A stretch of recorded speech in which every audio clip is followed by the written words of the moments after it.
ಇಲ್ಲಂತಲ್ಲ, ಆದರೆ B J P ಟ್ರಾಬಲ್ ಇದ್ದಂಥದ್ದು ಬೆಳಗಾವಿಯಲ್ಲಿ. ಸುರೇಶ್ ಅಂಗಡಿ ಅವರಿಂದ ಅವ್ರ ಮಿಸಸ್ಸಿಂದ ಇಲ್ಲಿವರೆಗೆ ಸೋಲು ಕಂಡಿಲ್ಲ. ಅದಕ್ಕೆ ಇವತ್ತು ನಮ್ಮ ಜಗತ್ ಶೆಟ್ಟರ್ ಅವ್ರ ಹಿಂದೆ ನಮ್ಮ ಮಂಗಳ ಅಂಗಡಿಯವರು ಇದ್ದಾರೆ, ಸುರೇಶ್ ಅವ್ರ ಪತ್ನಿ ಜೊತೆಗೆ ಅವ್ರ ಕುಟುಂಬನೂ ಅದ. ಹೀಗಾಗಿ ಏನೋ ಒಂದು ಆಗ್ಬೋದು ಅನ್ನುವಂಥ ವಿಚಾರ ಇರೋದ್ರೊಳಗನ ಇಲ್ಲಿ ಇನ್ನೊಂದು ಒಕ್ಕುಂದನ್ನವರು ಇಲ್ಲಿ ವೈಸ್ ಪ್ರೆಸಿಡೆಂಟ್ ಬೆಳಗಾವಿ ಜಿಲ್ಲೆ ಬಿ ಜೆ ಪಿ ಅವರದಿಂದವ್ರು, ಅವರು ನಾವು ಕಾರ್ಯಕರ್ತರು ಜನಸಾಮಾನ್ಯರ ಬೆಳೆದು ಬಂದವ್ರು ನಾವು. ಮತ್ತು ನಮಗೆ ಟಿಕೆಟ್ ಕೊಡೋದು ಹೊರಗಿನವ್ರು ಯಾರು ತಂದು ಕೂಡಿಸ್ತಾ ಇದ್ದಾರೆ, ನಾ ಇಂಡಿಪೆಂಡೆಂಟ್ ಆಗಿ ಆದರೂ ನಿಲ್ಲತ್ತೀನಿ ಅನ್ನೋಂಥ ಏಕಾಏಕಿ ಎದ್ದು ಬಿಟ್ಟದ್ರಿ. ಇದು ಹೊಸ ಡೆವಲಪ್ಮೆಂಟ್ ಇದು. ಮತ್ತು ಇದರ ನಡಕ್ಕೆ ಏನಾಯ್ತಪ್ಪ ಅಂತಂದ್ರೆ ನಮ್ಮ ಪಾಟೀಲರು ಅಥವಾ ಸಂಜಯ್ ಪಾಟೀಲರು ಇನ್ನುಳಿದವರು, ನಮ್ಮ ಹಿರಣ್ಣ ಕಡಾಡಿ ಅವರಾಗಿರ್ಬೋದು, ಮಹಂತೇಶ್ ಕೌಟಿಕಮಠ ಅವರಾಗಿರ್ಬೋದು, ಇವರೆಲ್ಲರೂ ಒಂದಿಷ್ಟು ಏನೋ ವಿರೋಧ ಮಾಡಿದರು, ಸ್ಥಳೀಯರಿಗೆ ಅವಕಾಶ ಕೊಡ್ರಿ ಅಂತೇಳಿ. ಆದರೆ ಹೇಗೋ ಏನೋ ಅದನ್ನು ಸ್ನಬ್ ಮಾಡಿದರು, ಅದನ್ನು ಬಂದ್ ಮಾಡಿದರು. ಮುಚ್ಚಿಸಿಲ್ಲಪ್ಪ ಎಲ್ಲ ಒಂದು ಮಾಡ್ಕೊಂಡು ಹೋಗ್ರಿ ಅಂತ ಒಪ್ಪಿಸಿದ್ರು. ಈ ಸಡನ್ನಾಗಿ ಹೊಸ ಎದ್ದು ಬಿಟ್ಟದ್ರಿ, ಒಕ್ಕೊಂದು ನಾವು ಇಂಡಿಪೆಂಡೆಂಟ್ ಆಗಿ ನಿಲ್ಲವನಪ್ಪ ಅಂತೇಳಿ. ಇದು ಇಬ್ಬರಿಗೂ ತೊಂದರೆ ಕೊಡುವಂಥ ಪ್ರಸಂಗ ಆಗಿಬಿಟ್ಟದೆ.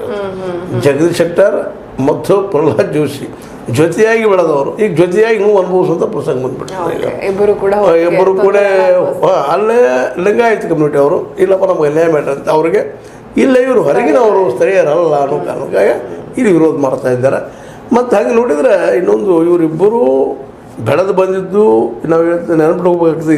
ಇತಿಹಾಸವನ್ನು ಅಭ್ಯಾಸ ಮಾಡಿದಾಗ ಇವತ್ತು ಪ್ರಹ್ಲಾದ್ ಜೋಶಿ ಅವರಾಗಿರ್ಬೋದು, ಜಗದೀಶ್ ಶೆಟ್ಟರ್ ಅವರಾಗಿರ್ಬೋದು, ಇವರಿಗೆ ವಿಶೇಷವಾಗಿ ಇವರಿಗೆ ಒಂದು ಬೆನ್ನೆಲು ಬಂದಿತ್ತಂತವ್ರು ಯಡಿಯೂರಪ್ಪನವರು.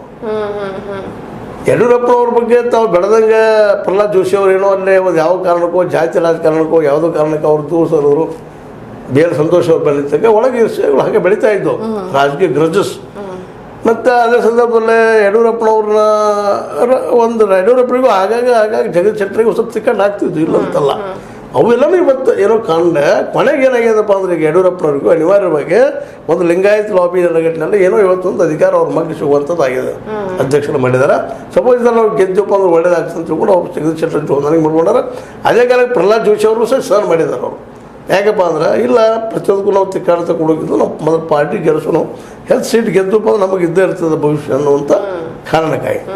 ಇವೆಲ್ಲ ಕಾರಣದಿಂದ ಏನೋ ಜಗದೀಶ್ ಶೆಟ್ಟರ್ ನಮ್ಮ ಇವರು ಯಡಿಯೂರಪ್ಪನವರು ಒಕ್ಕಟ್ಟು ತರಬೇಕು, ಪಾರ್ಟಿಯಲ್ಲೇ ಗೆಲ್ಲಿಸ್ಕೋಬೇಕಂತ ಪ್ರಯತ್ನಿಸಿದ್ದಾರೆ. ಬಟ್ ಎರಡೂ ಕಡೆ ಈ ರೀತಿ ಡೆವಲಪ್ ಆಗ್ತಾ ಇದ್ದವು. ಸ್ಥಳೀಯರಂತೇಳಿ ಮೊದಲ ಬಿ ಜೆ ಪಿ ಒಳಗಿನ ಜನ ಜಗದೀಶ್ ಶೆಟ್ಟರ್ಗೆ ಎಂಟ್ರಿ ಬೇಡ್ರಪ್ಪ ಅಂತ ಹೇಳಿದರು.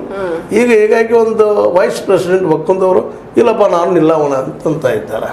ಈ ಕಾರಣಕ್ಕಾಗಿ ಏನಾಗ್ತದಪ್ಪ ಅಂದ್ರೆ ಸ್ವಲ್ಪ ತೊಂದರೆ ಆಗ್ತದೆ ಇವರಿಗೆ, ಜಗದೀಶ್ ಶೆಟ್ಟರ್ ಅವರಿಗೆ. ಮತ್ತು ಎದುರಾಳಿನೂ ಸಾಮಾನ್ಯ ಇಲ್ಲ, ಹುಡುಗ ಚಿಕ್ಕ ವಯಸ್ಸಿರ್ಬೋದು. ಅವರಿಂದ ಅವ್ರ ತಾಯಿ ಲಕ್ಷ್ಮೀಬಾಯಿ ಹೆಬ್ಬಾಳ್ಕರ್ ಅವರು ಸ್ಟ್ರಾಂಗ್ ಅದಾರೆ, ಅಡ್ಡಾಡ್ತಾ ಇದ್ದಾರೆ. ಈಗಾಗಲೇ ಪ್ರಚಾರ ಸ್ಟಾರ್ಟ್ ಮಾಡಿದ್ದಾರೆ ಅವರು, ಪ್ರತಿಯೊಂದು ಕಡೆಗೆ ಹೋಗ್ತಾ ಇದ್ದಾರೆ. ಸಾಧ್ಯಷ್ಟು ಮಟ್ಟಿಗೆ ತಾಲೂಕು ಮಟ್ಟದಲ್ಲಿ ಎಲ್ಲ ತಾಲೂಕುಗಳು ಅಥವಾ 8 ಕ್ಷೇತ್ರಗಳನ್ನ ಸುತ್ತ ಹಾಕ್ತಾ ಇದ್ದಾರೆ ಅವರು. ಮತ್ತು ಮಗನಲ್ಲಿ ಎಬಿಲಿಟಿಗಳನ್ನು ಹೇಳ್ತಾ ಇದ್ದಾರೆ.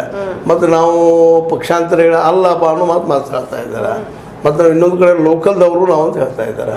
ಮತ್ತು ಜಗದೀಶ್ ಶೆಟ್ಟರ್ ಏನು ಈಗ ಬೆಳಗಾಗಿ ಮಾಡಿಲ್ಲ ಅನ್ನೋದು ಎತ್ತಿ ತೋರಿಸ್ತಾ ಇದ್ದಾರೆ. ಮುಂದೆ